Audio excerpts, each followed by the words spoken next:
Bullet राजा, revolver रानी, इस तरह की फिल्में जो है, मतलब ये नाम जो है यूनिक कैसे होता है? देखिए, मेरे हिसाब से नाम बहुत इंपॉर्टेंट है। नाम ही का तो चक्कर है। अब मेरा नाम राहुल है, राहुल को उल्टा करो तो लोहार होता है ना? और लोहार होता है, इसीलिए मैंने ब्रांड स्मिथ शुरू करी company. If the germ of marketing is in the name, जैसे साई बीवी और gangster, you know, it's an ode to साई बीवी और गुलाम। भी आप क्या बना रहे हो? मैं जी एक राजा है, उसके पास पैसे नहीं है, उसकी बीवी है और ड्राइवर के साथ भागी। अगर मैं ये एक्सप्लेन करने जाता लोगों को तो शायद मुझे पत्थर पड़ते। लेकिन जैसे ही मैंने साहिब बीवी और गैंगस्टर अनाउंस किया तो एक तरह से वो वर्ल्ड जो है लोगों को समझ में आ जाता है and it is very clear. तो वो क्लैरिटी के लिए मुझे लगता है वो जर्म ऑफ मार्केटिंग नाम में अगर हो तो उससे बेहतर कुछ हो ही नहीं सकता। इस तरह की मूवीज, एक गैंगस्टर जैसा शब्द, एक अलग यूनिक सा उसको डिजाइन आपने किया। लीक से हटकर जब हम कुछ करते हैं तो क्या कभी चैलेंज महसूस होता है कि ऑडियंस कैसे एक्सेप्ट करे? छोटे शहरों की कहानी लोग नहीं बोल रहे थे। लार्जली फिल्म बन रही थी एनआरआई सेगमेंट के लिए। शाहरुख खान सुपरस्टार थे तब। सॉन्ग, डांस, एनआरआई, उससे मुझे कोई बहुत ज्यादा परहेज नहीं था, लेकिन मैं बहुत ज्यादा इत्तेफाक भी नहीं रख रहा था। फिल्मों में आना एक रिस्क सा लगता है, नहीं कि मतलब आप बहुत कुछ अपना लगा रहे होते हैं दाव पर। हाँ, सो वो मन में था। वो मैं अपने टर्म्स पे लीड करता हूँ और मैं आई थिंक उसी में मजा है। लोग आपको हमेशा कंडीशन करने की कोशिश करते हैं, सोसाइटी कंडीशन करने की कोशिश करती है, लेकिन end of the day you have to follow your heart and I am definitely one of those people who follows his heart. ये तोरबाज ये कैसे हुआ? ये ओटीटी प्लेटफॉर्म, ये पहली फिल्म, हिंदी फिल्म है जो किर्गिस्तान में शूट हुई है। जिस वजह से मैं ओटीटी का मैंने रुख किया था वो मैंने अचीव किया।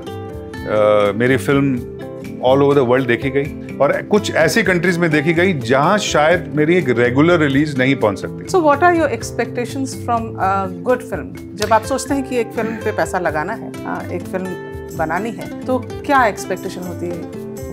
कहानी से ज्यादा मेरे लिए वो जो कैरेक्टर का ग्राफ है that has to be very important. मेरे लिए हमेशा कैरेक्टर ज्यादा इंपॉर्टेंट रहे हैं। So what unique idea is was Chamkila? देखिए, चमकीला तो खैर hats off to Imtiaz Ali.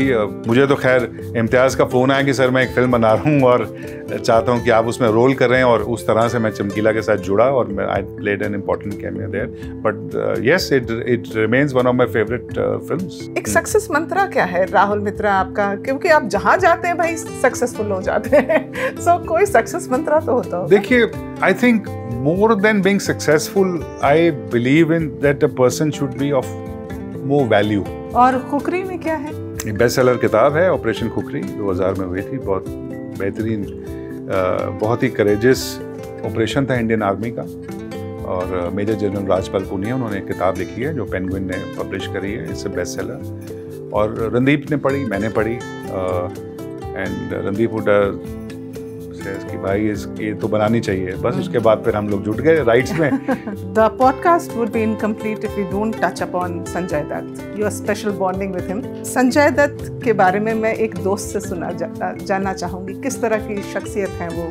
जब संजू जेल से छूट के आए उसके कुछ समय के बाद मेरी मुलाकात हुई, और मुझे तो कुछ एक्टर फ्रेंड्स ने वार्न किया कि आप ध्यान रखना, आप फिल्म बनाने जा रहे हैं या सोच रहे हैं, तंग करते हैं, प्रैंकस्टर हैं, ये है वो है। संजू मुझसे बहुत प्यार करते हैं। मैं उनसे छोटा हूँ और मुझे पाजी बोलते हैं। पाजी पंजाबी में मतलब एक्चुअली ओल्डर ब्रदर होता है, बड़ा भाई। बहुत ही अच्छे इंसान है, और क्या है, संजू ने इतना कुछ देखा है जैसे जो हम सबको मालूम है। उस इंसान में जो ही इज वेरी स्पिरिटेड, और उनको हमेशा पॉजिटिव है और डरते किसी से हैं नहीं, जो मुझे लगता है कि एक हमारे बीच में एक कॉमनैलिटी है। तो कहीं ना कहीं एक बहुत ही प्योर रिलेशनशिप है। अक्सर कहा जाता है कि फिल्म इंडस्ट्री में देयर नो रियल रिलेशनशिप्स, कि फिल्म खत्म हुई तो आपकी दोस्ती खत्म हो जाती है। लेकिन आप देखिए, जीता जाते सबूत हम दोनों आपके साथ हैं, और मेरे बाकी दोस्त भी हैं, लेकिन संजू के साथ एक बहुत ही स्पेशल रिलेशनशिप है, और वो ही इज नो प्रिटेंस।